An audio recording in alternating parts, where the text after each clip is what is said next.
everything went fine, and we just got to hope that he comes back sooner than later. And I talked, I think this morning, he came back from the ACL probably 2-3 months faster than anyone else has ever done, and but the bones are different, I guess, than tendons and ligaments and all that stuff. So we'll just hope for him, and got to wait a few days before he can do anything, but just for the surgery to kind of settle everything, his body to get back, and then get him working out, trying to stay in shape the best he can, and hope that he's able to give us something at the end of the year. Is it shooting hand or not? Yeah, it was a shooting hand, which makes it worse. That was because if it wasn't a shooting hand, you might be able to kind of figure something out maybe a little earlier, but it is. Which finger was it? I don't even know. Don't even know. Okay. Yeah. They said on the broadcast that it was right ring finger. So. It might be. Oh, it might be his ring finger, but on his it's just shooting hand. Yeah. Bruce, what's led to the offensive balance? You had 5 in double figures for the last 2 games before that. Yeah. What's created that? Well, I think passing has been, but if you look at even early in the year when everyone was there, we had pretty good balance with. I mean, Tom always has those stats. When we have 4 guys double figures, usually we're pretty successful, and that's been the case from the beginning. But I think they've really the passing is better, and just making that extra pass, getting in the paint, seeing things, coming in and watching film, understand what teams give you, pushing the ball a little more, getting some easy ones. I think all that kind of has added up. Key has that been in sustaining? Oh, there's no doubt. I mean, and we haven't been the best offensive juggernaut all year, but this last stretch we've been, we've been pretty solid with shooting the ball better. We assist per field goal, a lot of those stats that add up to being a little better offensively. Bruce, it's been rare that a K-State team has won 4 straight against top 25 opponents, and that's what you guys have done. How special has this group been in responding to these big games? Well, I just think we got an older group. They're good kids. They bought in. They want to do well. We had to go through some growing pains. We had to go through some adversity, some injuries, and now it seems like they're really right now on the same page and focused. Now we got to keep them on that page and not let them get distracted, and who knows what could happen with that. I think maybe Carty's injury actually maybe helped us get ready for Texas, because now we like everyone had to man up and step up. Now we'll see how they are Saturday. I hope that they know the importance of the game, and that anyone can beat anybody on any given day. It's just whether it's TCU last week against Iowa State, everyone talks about Hilton Magic, and there was no magic that day, so it doesn't matter. The one team that has been consistent at home obviously is Kansas, and we got to keep home court, protect home court, be ready to play.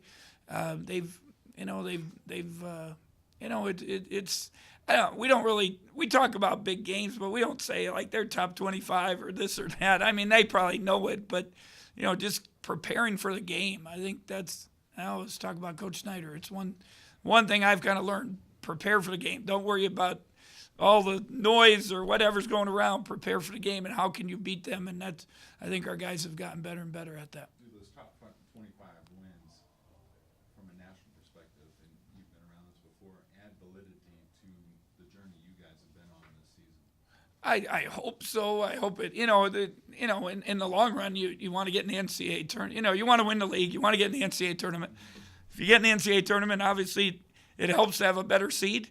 I think and we proved last year, and there's lots of other teams. It doesn't always mean anything to have better seed, but it's a positive thing. But and again, I haven't even brought that up. I'll be honest. Since last spring, we talked about it then, but right now it's just, hey, get ready, come with a big heart on Saturday, play your butt off. If you rewound time all the way back to when you're down 21 to West Virginia, somebody would have said, hey, Coach, don't worry, they'll win their next 9. What would your reaction? I just, I'd be totally shocked, to be honest. And I didn't think we'd win that game, and you got to give Barry and Mike McGurl and the whole group, a lot of credit for, coming to play that second half, fighting it out, and it gave us a little boost of energy. And then you get Dean back, and, things just kind of fell in place. And, we still got to keep getting better, and it's not. Hopefully they understand it's not anywhere done. If we're done, then we're in trouble. But we got to keep improving and taking step by step. Along those same lines, you've got a mature group, so I'm sure that helps. But is it kind of starting to get to the point where these guys are realizing that winning the Big 12 is going to it's a really attainable goal and it's possible? Well, it's possible, but it's possible for everyone right behind us too. If you look, there's 4 teams right tied for second, so or right there. So anyone's. It's 1 year at Purdue, we were down. Michigan had the Fab 5 or 4. I think maybe Weber had lost. We were down 2 games to them with 3 games left, and we won the league outright. So you just never know. It's all we can worry about is Saturday. If you take another step Saturday, boop, get on the plane, get ready for West Virginia, take another step then, and then we get down to that last game, and it might really mean something. But right now, we got to worry about winning. Season, it seems like every team has dealt with some adversity and injuries or other things, and you guys have kind of been able to navigate your way through it, where some of the other teams may have Faltered a little bit, yeah.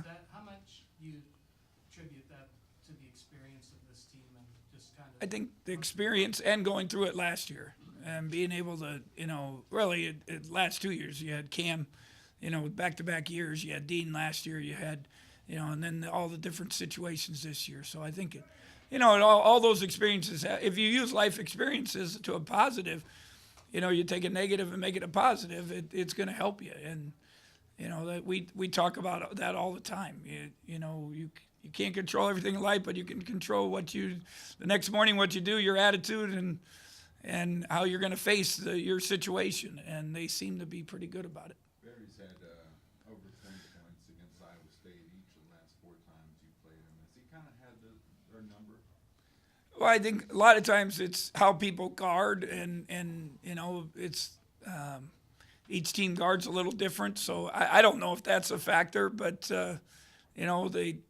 some people really protect the paint, and that's Barry lives off of getting to the paint and making plays, and they're good defensively. Still, they held us to whatever we won 50. We had 58 at their place, and they've done pretty well up until that TCU game defensively. So, maybe that's one thing. I don't know. I'm not sure exactly. I think a lot of it good ball movement and how when we seem to move people, we were able to get stuff. The zone, busting that out, seemed to be pretty successful. Is that something you'd be willing to go to some more down the stretch run? We've talked about it, and then you kick yourself in the butt some games. Try it, and the first time we went first half because those 2 had 2 fouls, and we didn't want to, and he still could have fouled at the zone or take it, Barry going in charge or something, but. We just didn't want to get too big a separation, so we took the chance. And then second half, we just thought, mix it up. They were getting to the paint on us so easily. And we want, why do you play zone? Protect the paint.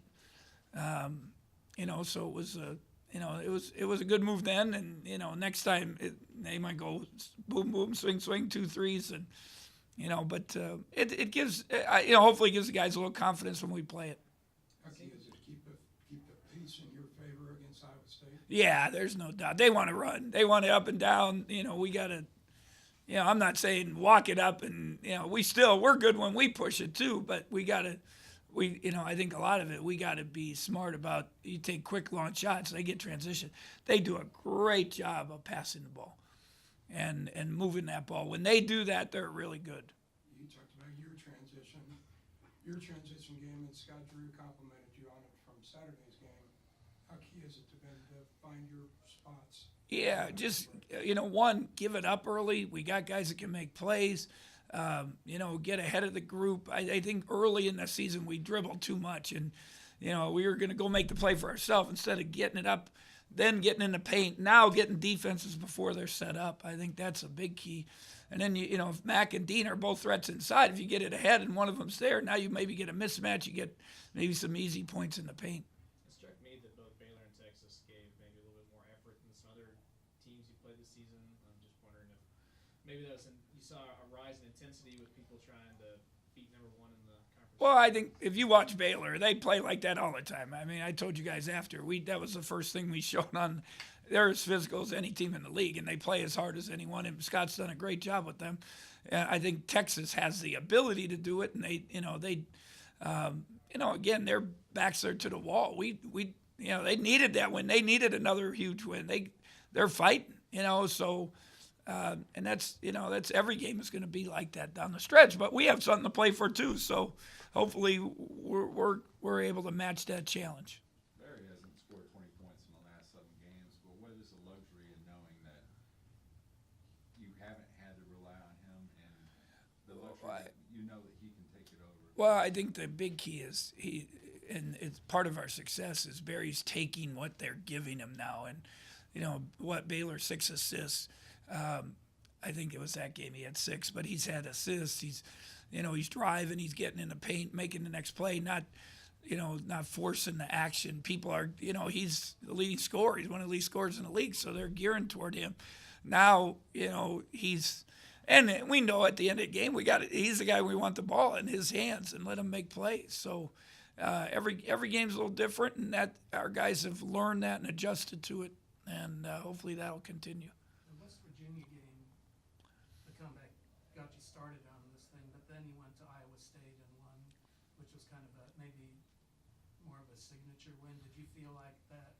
How important did you feel like that was for your confidence? Oh, there's no, they were playing as well as anybody. They were top 20 at that time, I think. I'm not even sure, but to get a road win against the top 20 team in a place where they just beat Kansas by 20 the week before, or 16, whatever it was. So that was a huge game for us. And the way we had a great start, they took the lead over, and then we had the great finish to find a way to win. So it's and you got Barry 2 game winners in 1 week. So it was a positive step. With Sean, what's maybe the main thing you stress with him moving forward? Let the game come. He doesn't have to make plays. Let it come. Find your role, find a niche, help us. The pass he made to Dean, no one else on our team can make that pass, for that dunk. And he has the ability, but he's got it. I texted with him yesterday, just talking how important he is, and don't wait for next year. Be part of something special. You can help us.